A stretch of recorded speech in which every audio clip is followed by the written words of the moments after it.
Salve, salve, meus amigos, minhas amigas do esporte, estamos de volta. É o nosso encontro de todos os fins de semana. É o encontro do esporte, 28 anos no ar, fazendo o melhor pelo esporte amador, dando força para o futebol profissional.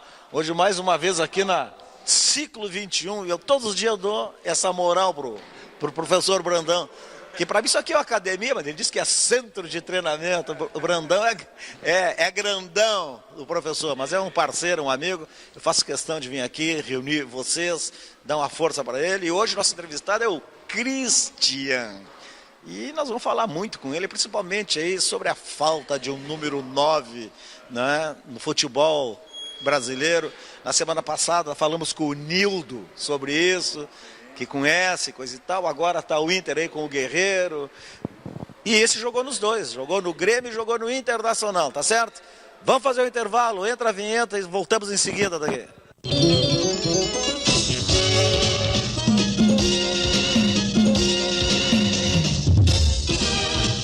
Vamos embora então, estamos de volta com o nosso encontro de todos os fins de semana.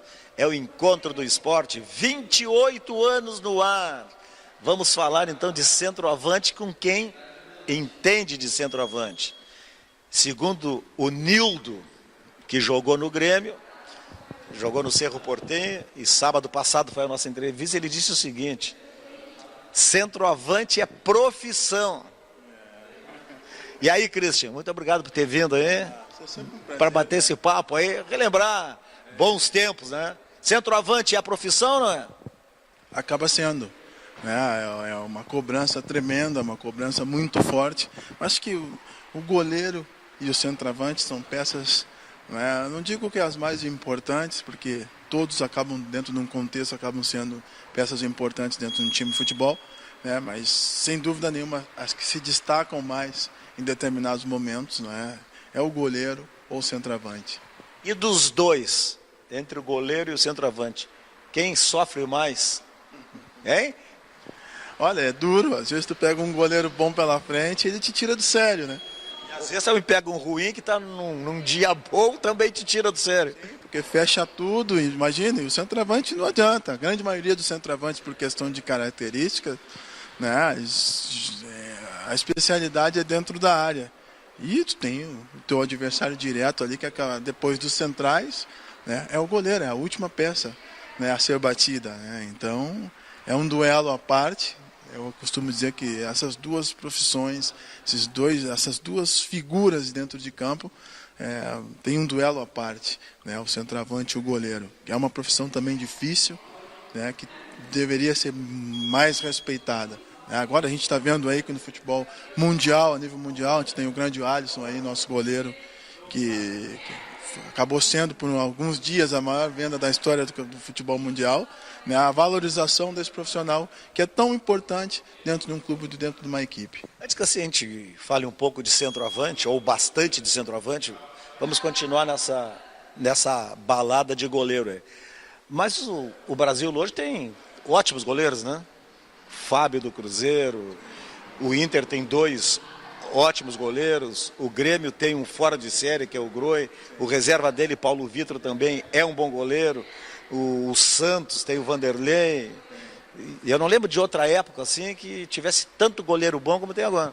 Eu acho que a escola de goleiros do Brasil sempre foi... O Brasil sempre teve bem servido. Mas sempre teve aquela lenda, goleiro brasileiro não sabe sair do gol.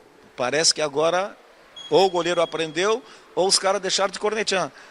É a evolução, Existe a evolução, os treinamentos estão aí hoje para corrigir. Hoje tu tem todas as ferramentas aí para fazer a correção dos atletas, tem uma dificuldade na saída, tu vai lá, tu vai gravar vídeos, tu vai trabalhar, fazer trabalhos específicos para melhorar esse tipo de dificuldade que cada um tem. Hoje se trabalha de forma mais específica e acaba tendo um acréscimo de qualidade dentro disso tudo. E é o que está acontecendo com os nossos goleiros e todas as outras profissões, as outras posições que a gente tem dentro de campo. Com quantos goleiros bons tu jogasse? Ou fora de série, não sei. Tive o prazer de jogar com grandes goleiros, né? O André, aqui no Inter. André Doren, que aliás ia para a seleção brasileira convocado, e aí num jogo do Cruzeiro, ou treino, quebrou a tíbia, né? Ele teve uma lesão grave, né?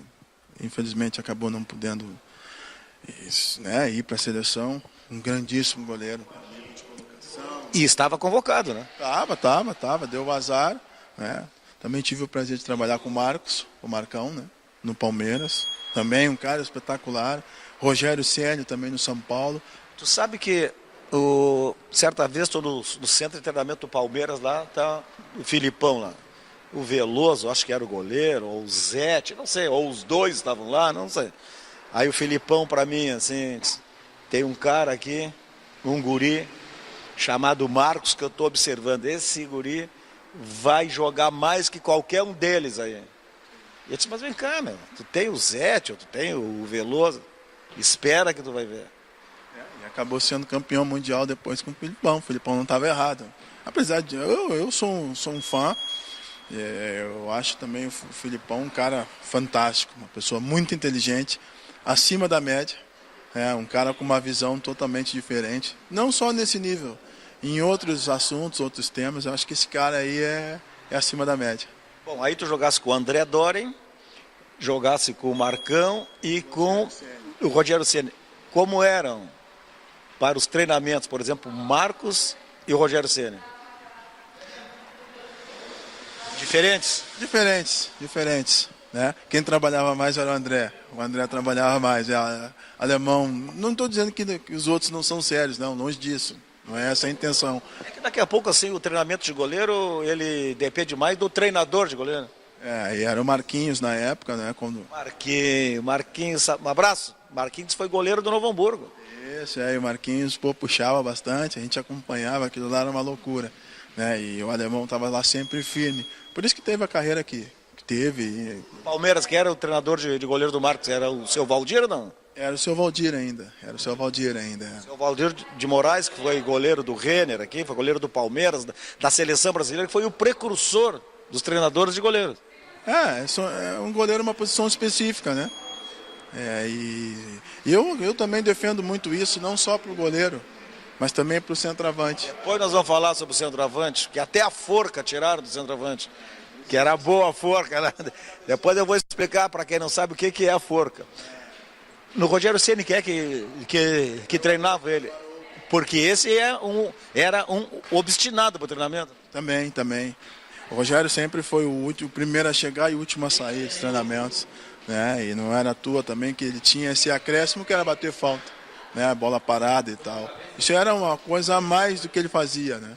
Aí isso precisava de muita repetição, muito trabalho. Eu ficava pensando lá, vem cá, eu sou centroavante, goleador. Pô, no São Paulo tinha que era o craque lá na época. É o Rogério, a maior referência. Tinha o Amoroso. Aí tem o Amoroso que bate falta. Mas como o Rogério acerta as faltas? Qual era o segredo disso aí? A repetição. Treinamento, repetição. Se tu perguntar pro Zico também, claro, já teria um dom de bater na bola, mas muitas vezes, né, o futebol tu consegue aprimorar através da repetição. Né? É lógico que tu tem que ter o jeito, tu tem que ter, né, uma coisa que já nasce contigo em determinados casos, que tu precisa desenvolver. Eu acredito muito nisso e esse desenvolvimento se dá muito pela repetição. Com quais outros goleiros jogasse? Já falamos do André Doren, do Rogério Ceni, do Marcão do Palmeiras. Também joguei na França, joguei com Bernard Lamar, né, que foi o goleiro do PSG. Com o Bernard também era outro predestinado, um cara que trabalhava muito, entendeu? E normalmente os goleiros, eles são os caras que mais puxam o time, reclamam, cobram, falam, né? E eu tive o prazer de trabalhar com esses grandes profissionais aí e com certeza aprendi muito com eles. Quando dizem assim, tudo quanto é goleiro é louco, coisa e tal, e aí às vezes o goleiro é o capitão. Fica difícil para o goleiro, como capitão, poder se comunicar com os companheiros? Porque ele está lá, longe do lance? Ele tem uma visão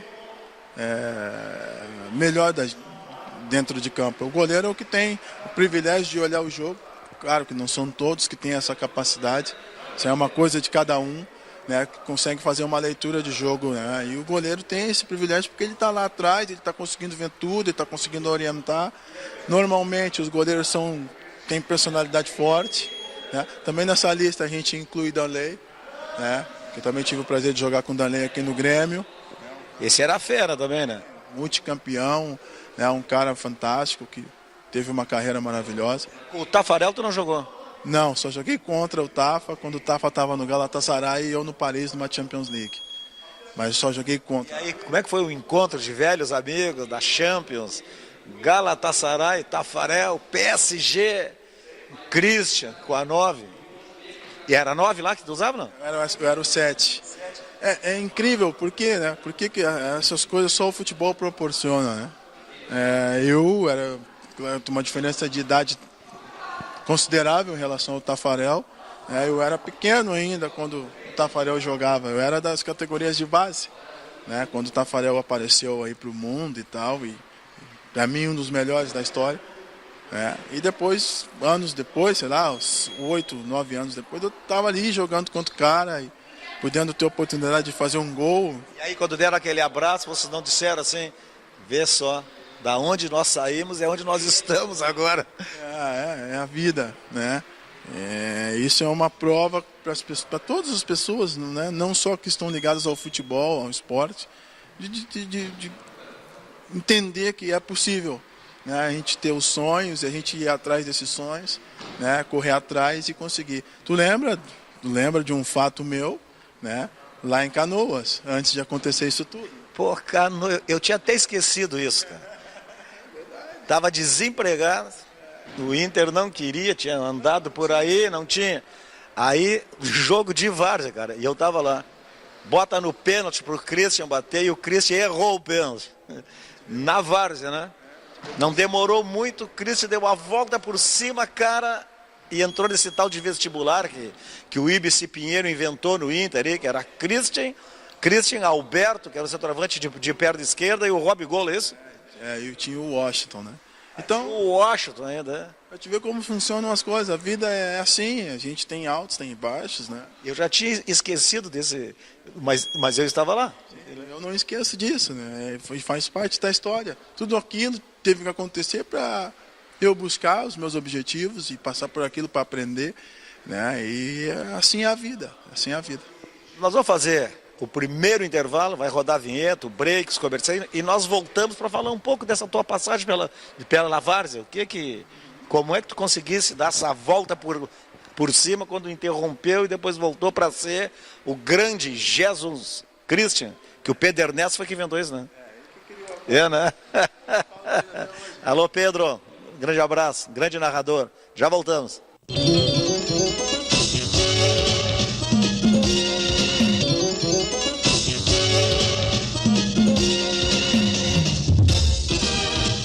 Tá certo, então, estamos de volta com o nosso encontro de todos os fins de semana. É o Encontro do Esporte, 28 anos no ar. Mais um programa itinerante. Hoje, mais uma vez, visitando o CT, Centro de Treinamento, Ciclo 21. Que tu não treina aqui, né? Não, tu não treina em lugar nenhum. Tu só faz uma peladinha, eu acho que na quinta-feira à noite, lá no Centro Esportivo também, do Rodrigo Mendes, que foi o nosso parceirão, já conversamos também, já fui lá fazer uma gravação com ele, coisa e tal. Vamos lembrar o que nós deixamos antes do intervalo. Como é que tu fosse parar na várzea de novo? Não, quando eu voltei de Portugal, e eu não tinha clube para ir. Né, não. Tu tinha saído das categorias de base do Inter, direto para Portugal. Qual time lá? O Marítimo. E depois passei lá em Portugal 4 anos. Foi o português que te levou? Como é o... Paulo Amorim, grande português, que eu não vejo faz horas. Mas gente da melhor qualidade. E aí depois voltei, e aí todo jogador, né, tem essas fases. Né, e claro, uns conseguem superar, outros menos, outros não. Então, E eu passei por isso, e eu tinha que jogar, por mais que eu corresse no bosque, naquela época não tinha o CT do Brandão aqui para fazer. Correr no Parque Marinha? Eu corria lá no Leopoldina e tentava dar meu jeito, né? E no final de semana, para não ficar parado, eu jogava com o time dos meus irmãos, lá da família e tal. Foi onde a gente se encontrou. E a partir dali, as coisas começaram a acontecer, né? O Fernando Carvalho soube. Como é que foi isso aí? Tu estava lá jogando com os teus irmãos. Alô, Leopoldino, alô, Butibar. O Nato, meu amigo Nato do Butibar, para quem não sabe, o Nato é filho do Butiaco, foi um grande jogador de futebol, que jogou no Aimoré, com o Filipão, com outros grandes nomes, e o Butibar bomba lá. Coisa boa. E aí tinha na época uma ação contra o Inter lá. Tu tinha uma ação na Justiça do Trabalho. Para recuperar um dinheiro que tinha que receber, enfim. E aí teve a audiência, eu fui na audiência, né? E naquela época lá, eu digo, o Fernando Carvalho é um cara muito inteligente, né? Com uma visão tremenda, assim, é um cara muito... E ele tinha um dos maiores escritórios de advocacia trabalhista. E aí ele que foi fazer a audiência? Não foi ele, eu não lembro agora quem foi, não sei se... Eu sei que através dessa audiência que eles... Fizeram um acordo lá. Foi feito uma coisa só, cara, faz o seguinte, nós vamos te dar isso aqui, mas em contrapartida tu vai treinar, porque o teu negócio tem que ser no campo, não adianta ficar com isso, vai treinar. Te apresenta lá, aí o seu Edson Prates também, parceiro. Gente muito fina, casada com a conterrânea minha de Bagé. A Nora. E o filho dele é empresário, e era empresário do Damião, e ainda? Acho que ainda, assim, Vinícius parceiro, essa família é gente boa. E a gente foi indo, as coisas foram indo, e eu fui parar no Beira-Rio outra vez. Quem era o técnico? Logo no final de 96, eu peguei aquele finalzinho de 96, últimos 3 meses do ano, era o Figueroa. E aí eu entrei num jogo, entrei muito mal, e aí não joguei mais, certo? Porque não estava bem fisicamente e tal, depois teve toda uma readaptação, demorou aí quase 6 meses, porque eu estava muito mal fisicamente, né? E aí sofri bastante, tive que trabalhar muito, cara, tive que correr muito do Beira-Rio ao gasômetro, demais. Sofri demais, mas... Corria do Beira-Rio ao gasômetro todos os dias. Sofri, cara, na mão do Dudu, que hoje está lá com o Mano Menezes, lá no Cruzeiro e tal. E o Dudu, me arrebentava. Gente fina também. Grande Dudu, né? E foi indo, as coisas começando a acontecer, eu também consegui tomar um rumo, né? Porque tem dificuldade, não adianta, todo mundo tem e vai depender muito da força de vontade. E tem muitas dificuldades, às vezes, familiares também, né? Que na realidade, às vezes, a família não consegue colaborar, não consegue, e até atrapalha, às vezes, né? Com várias situações que se conhecem. Isso, e aí as coisas começaram a acontecer, né? E é o que eu digo, depois um centroavante adquire confiança e as coisas começam a acontecer, os gols começam a sair, cara, vai embora. Mas aí virou o ano, né? 97. Depois veio o Celso Roth. E aí veio o Celso Roth, mas aí no Inter já tinha, o Inter trouxe o Robigol, que era um goleador lá no Paysandu, que depois ele jogou em todos os outros clubes, não fez alguns gols, mas não era o goleador do Paysandu. O Alberto, que jogou no Santos, que agora estava treinando o Botafogo, que foi para os Emirados Árabes, era um centroavante de perna esquerda, que também fazia gol, mas também não estava muito bem. E o Washington veio de Caxias, que só foi estourar também no Fluminense, porque no Grêmio e no Inter ele só fardou. E tinha tu. Aí que entra o Ibis Pinheiro, né? Nessa jogada. Como é que foi isso aí? A real também, o ano era difícil. 97, os primeiros 6 meses, o primeiro semestre do Inter veio o Campeonato Gaúcho, nós fomos campeões, mas o início foi terrível. E tiveram várias sacadas ali naquela época, né? Quem era o time, lembra, hein? Do primeiro semestre? Era o André, na lateral direita. Às vezes jogava o Inciso. O Inciso, o Regis, o Gamarra e Regis no primeiro semestre. Gamarra depois foi para o Benfica. Amauri, Regis e quem? Gamarra e Regis. Gamarra e Regis. Os dois bastante técnicos. Isso. E aí na lateral esquerda, caramba, não tem que lembrar a lateral esquerda. Não, o Daniel já tinha saído. Não lembro agora quem. Às vezes o Vinícius estava também. O Vinícius jogou alguns jogos, depois foi para o Sporting. Aí, depois virou quarto zagueiro, né? Vinícius. Daí tinha o Fernando, primeiro volante. Esse negãozinho, o Fernando, jogava muito. Veio do Guarani de Campinas para cá? Como jogou até os 40 e pouco, né? Fernando e Anderson. O Anderson também, que era, para quem não sabe, um loirinho, pegador, bom de bola. De paranaense ou catarinense?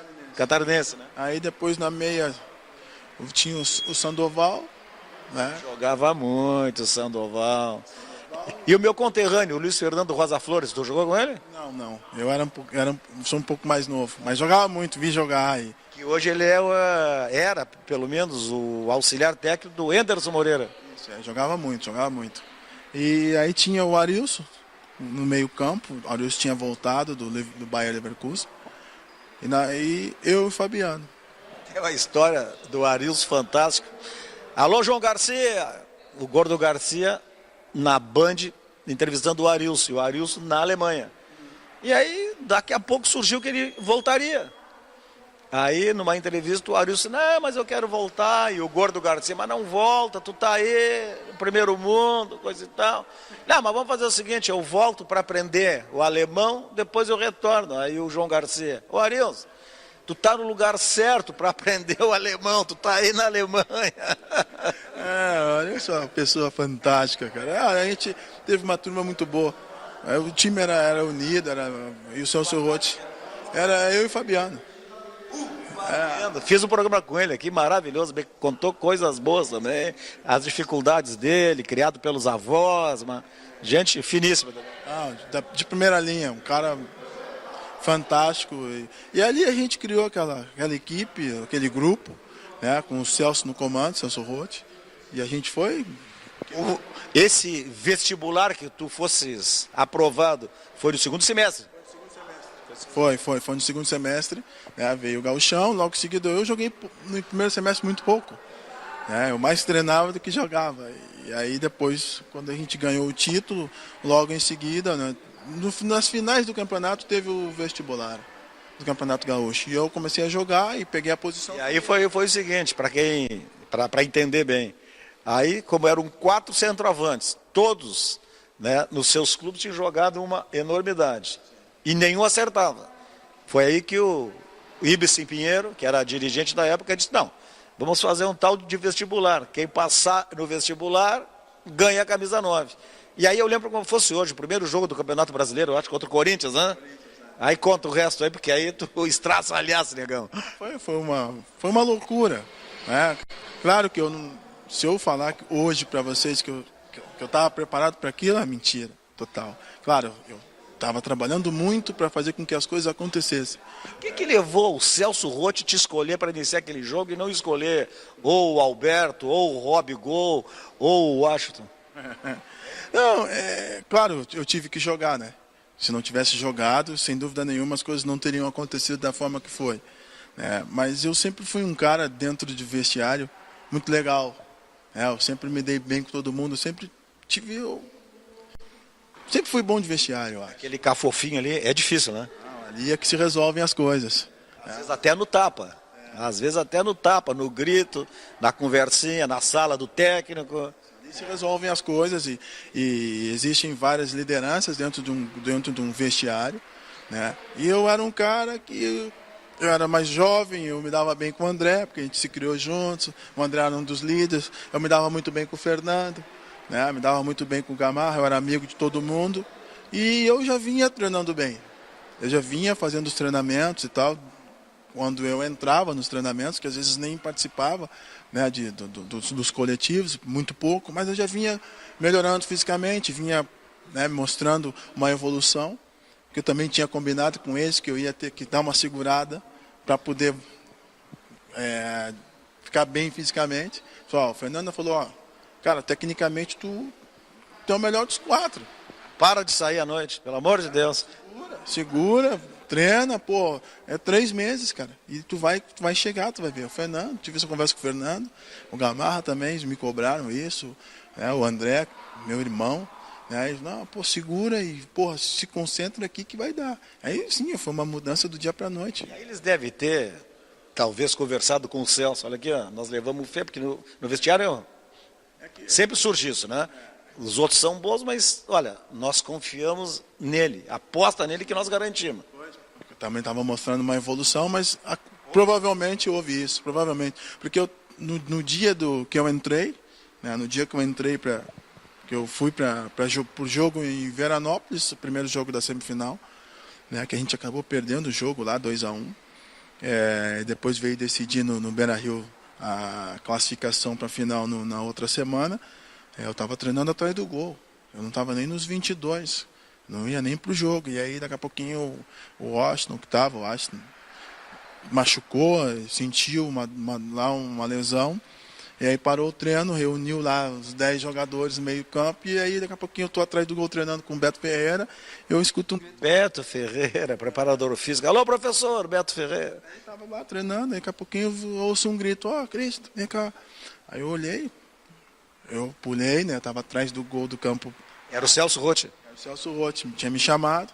Só que eu não imaginava que eu ia ir para o time titular de novo. Direto, eu ia ficar no time reserva e depois ele ia botar um do reserva para o titular. Não, ele me chamou, falou, aí me olhou, aquela cara dele, né? De bom amigo. Vai ou não vai? Aquela cara dele, né? Sabe como é que é? Ele pegou É gente fina, professor Celso Rotti, um grande abraço. Não está no mercado, mas deveria estar. É como um pai, foi como um pai para mim, né? Depois, né, as coisas começaram a acontecer, daí ele pegou o colete assim, aquela cara dele, olhou e tocou o colete assim, ó, faz pela vida. Tá aí, ó. Faz pela vida. Faz pela vida.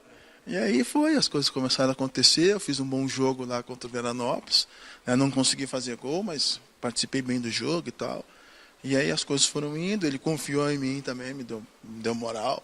E aí depois fiz gol no jogo de volta, fomos para a final do primeiro Grenal, fiz gol no primeiro Grenal da decisão, foi uma coisa assim... E aí já pegou moral e foi para o jogo do Corinthians, abertura do Campeonato Brasileiro, bom, aí tu meteu 3, não foi? Aí foi embora, aí em 15 dias, eu acho que nem chegou a dar 15 dias, 15, 20 dias eu era um dos goleadores do campeonato, campeão gaúcho e goleador do Campeonato Brasileiro. E aí, como sempre, já começaram a aparecer os amigos. Isso aí, eu sempre fui amigo de todo mundo. Aí as coisas foram acontecendo e eu acho que graças a essa minha relação com as pessoas, né, a gente conquista muita coisa através das relações e foi o que aconteceu. Tá bom esse papo, hein? Ele tem história pra caramba e nós temos 2 blocos pela frente ainda. É o nosso encontro de todos os fins de semana, é o encontro do esporte. 28 anos no ar, voltamos em seguida, roda a vinheta.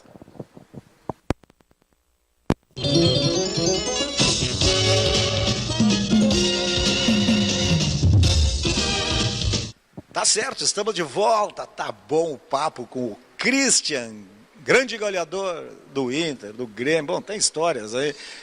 E aí veio o Corinthians, depois veio a Portuguesa, e aí veio o final de ano. Quantos gols fizeste naquele ano, Campeonato Brasileiro?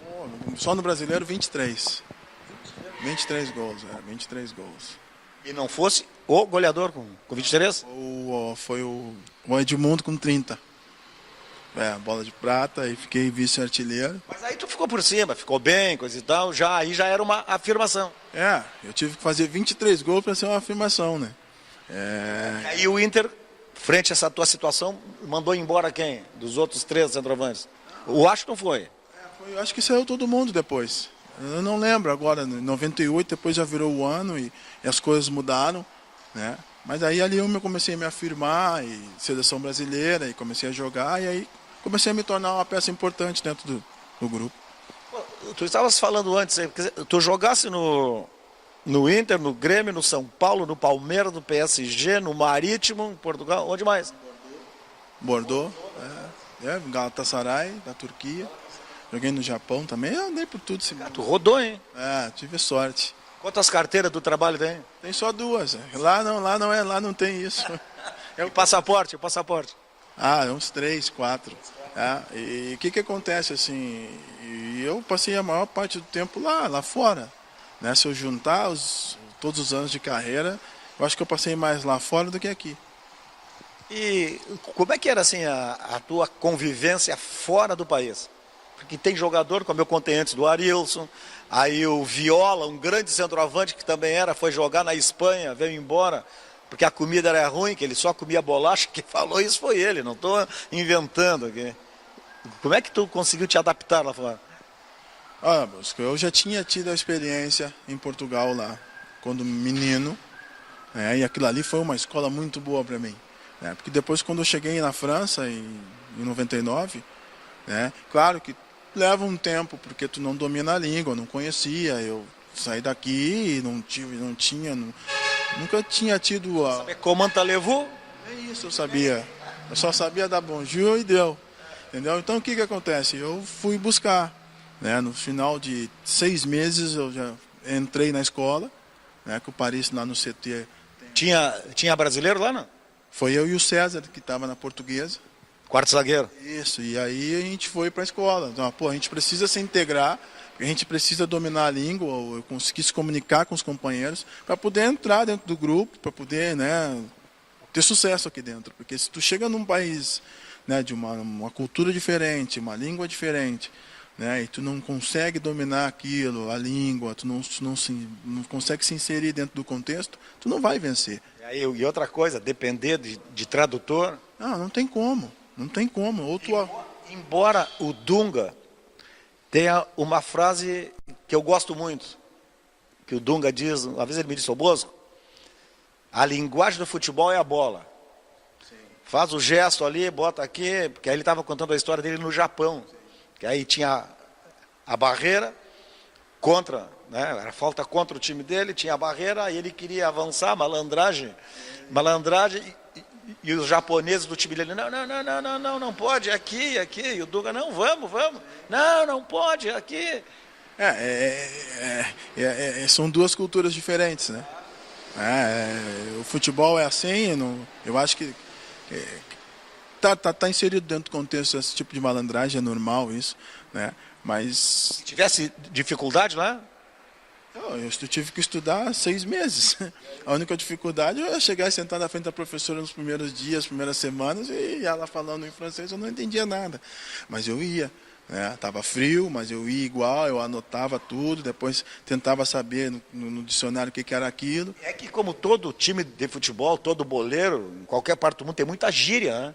Isso. Não, mas as coisas do futebol que eu lidava dia a dia foi mais fácil aprender.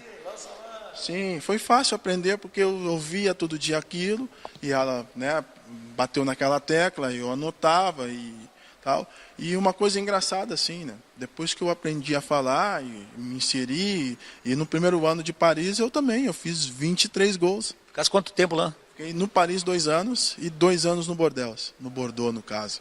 Então o que acontece? Isso tudo, todo esse processo, né, que eu passei, que foi difícil, né, o próprio inverno na França é muito frio, né, ter que estudar para aprender a língua e tal. E agora, anos depois, né, eu até hoje, eu falo com francês praticamente a semana inteira. Tá? Um dos mercados do trabalho que eu faço hoje, a grande parte, 60%, 70% do trabalho que eu faço é na França, certo? Eu recebo ligações de dirigentes que jogaram comigo hoje, que são dirigentes de clubes importantes da França. E te pede jogadores, indicações? Eu faço indicações, ou até mesmo, o que acontece? Eu não sou empresário de futebol. Não tenho essa pretensão. Só que pela confiança, né? Por exemplo, dando um exemplo aqui, o diretor de futebol do Montpellier, da França, nós jogamos juntos no Paris. Então, hoje, se ele precisa de alguma coisa, ou alguma informação... Ele ligou, Christian, tem algum guri de 15 anos aí, 16? Quem é esse? Entendeu? E aí eu vou lá, né? Às vezes a gente recebe aqui os scouts, né? Que ele manda o scout do clube aqui, a gente recebe, vou ver jogos, me divirto muito, porque aprendo muita coisa, né? Nesse processo de seleção de um jogador para um clube europeu. Eu tenho aprendido muito nos últimos 2 anos com isso. Tudo é consequência de todo esse esforço lá de trás. Então é legal, é bom, isso é uma prova, como lá em Canoas, que a gente teve, depois as coisas aconteceram. Então é uma prova que a vida ela é uma mutação constante. Sabe que quando a gente sai do país, né, e que vê que os amigos venceram fora, eu me lembro que quando eu cheguei no estádio do PSG, cara, que tem, ou tinha, não sei se ainda tem, o museu junto dentro do estádio. Pô, chego lá, tá a tua foto, negão. Pô, na parede, coisa e tal. Aquilo deu uma emoção, cara. Aí daqui a pouco, outra vez, estou lá, saí naquela loja que o PSG tem, na Champs-Élysées. Pô, tinha uma foto tua dentro, mas... Porque eles botam, né? Os ídolos que passaram lá. E fora na fachada, uma fotaça do Ronaldinho Gaúcho. Aí, poxa, né, a gente vê os amigos, né, que vencem isso aí. E é maravilhoso isso, cara. Isso não tem preço, né? Na realidade, essa satisfação, né? Esse prazer que a gente tem de...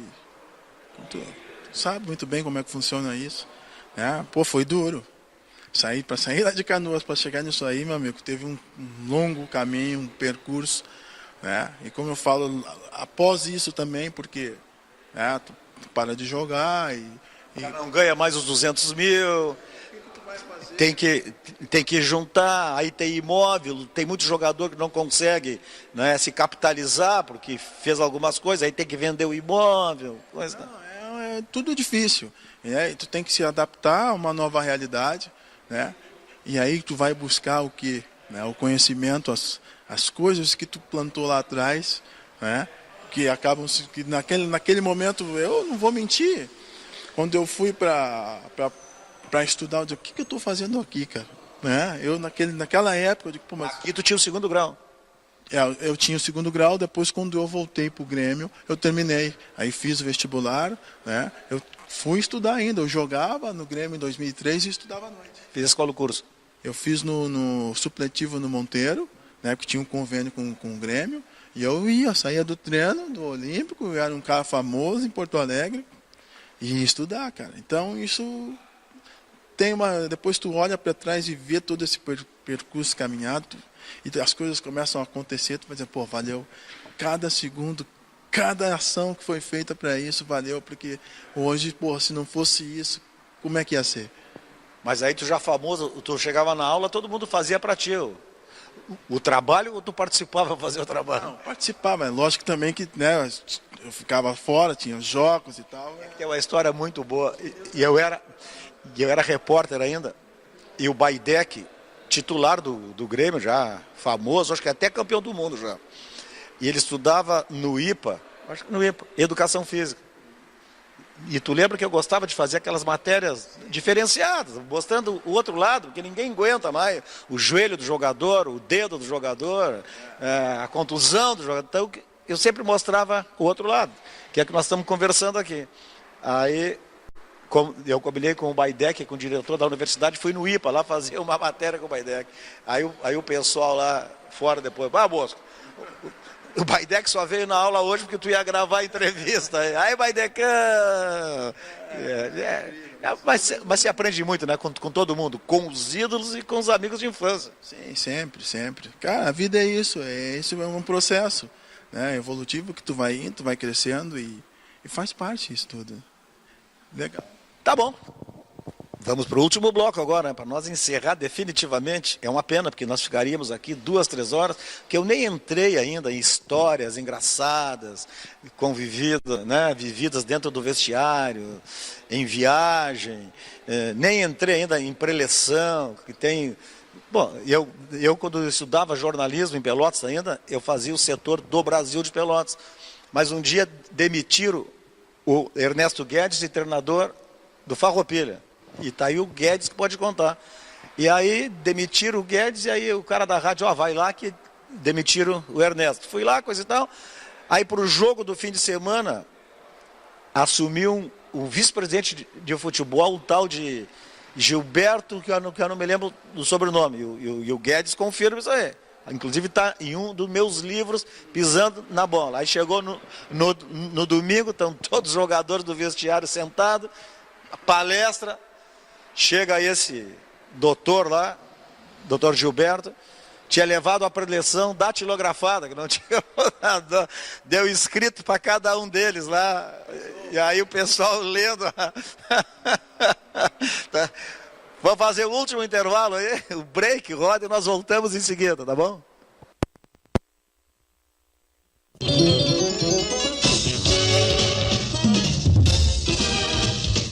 Vamos embora para o último bloco do nosso programa com o Christian. E tem histórias maravilhosas, né? No sábado passado aqui, o Nildo contou uma história fantástica. No outro sábado ainda, retrasado, alguns jogadores do Grêmio ídolos foram para São Marcos, certo? Foi o Baltazar, artilheiro de Deus, foi o Paulo Nunes, foi o Carlos Miguel, vários deles. E aí disse que na hora da janta lá teve um discurso. E aí que o Carlos Miguel disse assim no discurso: o Grêmio é tão grande e Deus é tão bom que Deus conseguiu reunir hoje nessa festa aqui do consulado o artilheiro de Deus e o diabo loiro. Que era o Baltazar e o Paulo Nunes. E agora eu estava me falando fora do ar aqui de uma história fantástica também. Não, é fantástica. Se contar, ninguém acredita. No dia do jogo do Grenal, lá que a gente conseguiu fazer os 5-2 no Grenal. O Fabiano fez 3 gols. Ele acabou com o jogo. Simplesmente acabou com o jogo. O Fabiano arrancou o ônibus e do Beira-Rio em direção ao Olímpico para o jogo. E depois, lá de um determinado momento, cadê o Fabiano? Tá faltando um. O Fabiano, falta um, para o ônibus. E aí era o Fabiano. Para ver quem era? Era o Fabiano. Então como é que vai deixar o ônibus? Imagina. Aí voltou o ônibus? Não, aí ele veio correndo e entrou no ônibus. Ele atravessou a rua ali, né? Mas ele estava o quê? Do estádio. O ônibus fez a volta, né? Já estava indo em direção ao Olímpico. O banheiro, garanto. Devia estar preso em algum lugar no banheiro, sei lá o que ele estava fazendo. E aí depois veio correndo e horas depois o cara, até hoje, entrou para a história com esse jogo. Né? Aí vocês já pensaram se o Fabiano não vai? Como é que ia ser, né? Ia ser tem dezenas e dezenas e dezenas de histórias aí fantásticas, né? Envolvendo jornalistas, atletas, dirigentes. Mas tu fosse campeão mundial pelo São Paulo? 95? 2005. Viajasse com eles, né? Sim, tava lá, participei de tudo, né? Não joguei, mas estava lá no grupo. Quem era o centroavante titular? Quem jogou nesse jogo foi o Aloysio. Aloysio Chulapa, que também metia gol. E aí ainda tinha o Grafite lá? No banco, ficamos no... Outro vestibular? Não, ali já estava todo mundo já bem decidido, era tranquilo. Mas foi boa a conquista, foi bacana. Bichinho bom na época? Foi bom. Foi legal mesmo. A conquista em si, da maneira que se deu, né, foi fantástica. Vamos falar um pouco de centroavante, Christian. Nós já falamos lá no início de goleiros, que hoje tem uma safra maravilhosa, mas não tem mais aquele número 9 matador, como tu, como a Aloysio Chulapa, como Grafite, Serginho Chulapa, Alberto, hoje para o Washington.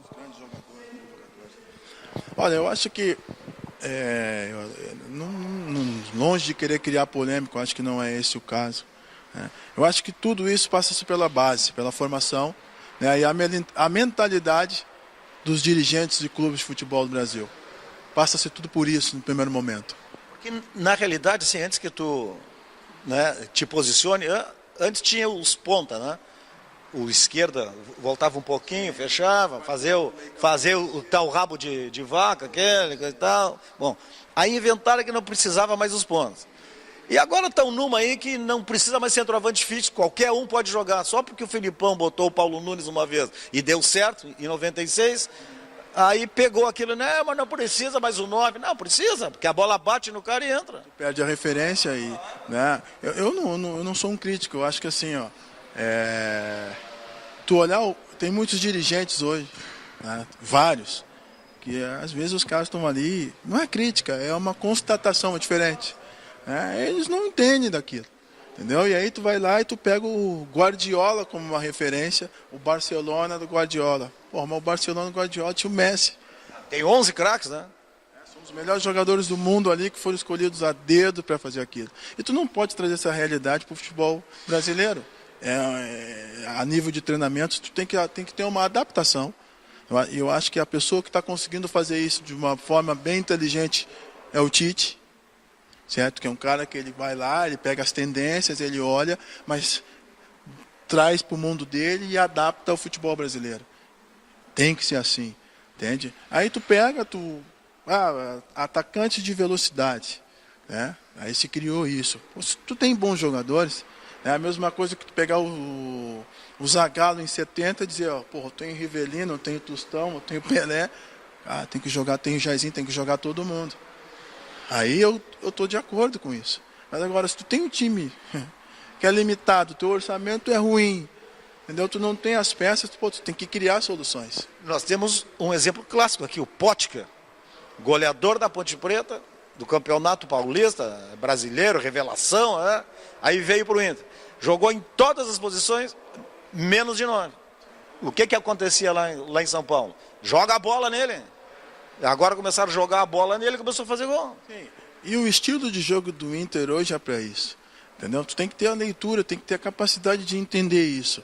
Né? Por exemplo, vou dar um exemplo. Tu não pode ter um centroavante, eu estou falando isso antes. Né? Tu não pode ter um centroavante, tá, fixo, um cara de uma referência dentro da área, jogando num time de transição. Ou seja, tu tem que ter os atacantes que façam uma transição rápida para surpreender o adversário. Né? Que é o que o Inter está fazendo hoje muito bem. O Inter está fazendo isso muito bem hoje. E esse Nico Lopes está jogando muito, né? Jogando bem. Por quê? Porque botaram a jogar, porque não botavam. O próprio centroavante também, que esse que veio de fora, eu não lembro o nome agora, esse que vem jogando, que fez o gol lá contra o Flamengo. Né? É um cara... Uruguaio, hein? Ele é um cara que joga em transição. É uma característica do time do Inter de recuar as duas linhas de 4, ele recua, ele defende baixo e faz a transição rápida. Agora o Inter trouxe um mega centroavante. Paolo Guerreiro. Como é que vai ser isso? É a mesma coisa. E ele tem um estilo parecido com o teu ou não? É parecido. Eu acho que até ele é melhor jogador do que eu, vamos deixar assim. Ele é um cara... Não, mas o estilo só de jogar, de sair um pouquinho... Tá dentro da área e tal, mas ele não é um jogador de transição. Tá entendendo? Então o Inter hoje, isso são constatações, tá aí, a gente vai ver na prática o que vai acontecer em relação a isso. Qual vai ser a ideia do Odair em relação a isso. Porque hoje ele tem um time muito bem encaixado, né? E tu pode ver que o D'Alessandro, ele não consegue entrar porque não é um jogador de transição rápida, ele é um jogador de cadência. Ele cadencia o jogo. E arma contra-ataque para o adversário, como poucos também. E o Inter precisa de velocidade. A grande diferencial do time do Inter hoje é a transição rápida com velocidade. E aí se tu botar o D'Alessandro, tu botar o Guerreiro, tu vai perder isso. Entendeu? Porque são jogadores mais lentos, entendeu? E isso tudo é necessário. Por que eu estou falando sobre isso? Sobre essas coisas? Que infelizmente são ideias, entendeu? Que às vezes elas não se encaixam dentro do contexto. Então tu vai lá, tu vai buscar um nome, tu vai buscar uma referência e nem sempre tu vai precisar daquilo naquele momento. Que é o que acontece em a grande maioria dos clubes do Brasil. Né? Os dirigentes, a nível de base, isso também acontece. Por isso que a gente hoje está perdendo essa referência do 9, né? Porque hoje é muito mais fácil tu fazer um jogo em transição, defender baixo e sair em velocidade. Né? Claro, tu tem um desgaste maior físico, mas... A nível de estratégia é muito mais fácil do que ter as rédeas do jogo e ter que jogar e criar oportunidades. É mais difícil jogar dessa maneira. Né? Hoje, tu jogar contra o Barcelona, tu vai jogar recuado. E o Barcelona tem as rédeas do jogo. É assim que funciona. Para isso, tu precisa ter bons jogadores acima da média tecnicamente. Ou, se não tem esse tipo de jogador, tu defende lá, tu fecha lá atrás e sai em velocidade. Então, vai mudar um pouco a característica do Inter com a entrada do Guerreiro. Espero que dê certo, né? Mas é uma constatação. E eu chego nisso tudo porque quando a gente vai ver, a gente tem a oportunidade de ver alguns jogos da base e tal, né, da Brasil afora, não tem essa figura do centroavante, por quê? Primeiro, né, que os treinadores da base eles têm que ganhar para manter o cargo. Eles não estão ali, infelizmente, a primeira opção não é a formação de atletas, é ter resultado, e eu aqui digo, por experiência própria, se perguntar para mim, quantos títulos eu ganhei da base, eu nem lembro. Não serviu para a minha formação, serviu para eu poder chegar num objetivo, mas não foi o principal. O principal foi ter as experiências para chegar onde eu queria chegar. E não quer dizer que se eu fosse campeão ou não, ia mudar alguma coisa. Precisava estar preparado para chegar lá. Então, são pensamentos, são ideias, né, que as coisas precisam mudar um pouco. O Brasil precisa ser um pouco mais sério em relação a isso, né? E outras coisas também de jogadores mais experientes, não sou contra, né? Mas às vezes tu perde jogador jovem para o mercado europeu. Isso está acontecendo cada vez mais, né? E tu está contratando jogadores com idade avançada. Isso, a médio e longo prazo, dentro dos clubes de futebol, vai ser um grande problema. Financeiro, de peça de reposição, e cada vez acontece mais. Vem aqui o Real Madrid, pega o Vinícius Júnior com 18 anos, nem tinha completado 18, né? E a gente vendo aí os clubes do Brasil contratar jogadores com idade avançada. É um contrassenso, mas é o futebol brasileiro. Deu, encerrou, foi uma pena, porque nós temos vários assuntos, mas para encerrar mesmo, só uma frase. No Grêmio, no momento, André ou Jael? Só uma bala, não me dá explicação que estourou já. Jael. Jael? Para mim, Jael. Tá bom. Um grande abraço a todos, espero que tenham gostado. Até o próximo fim de semana, com mais um programa Encontro do Esporte, 28 anos no ar.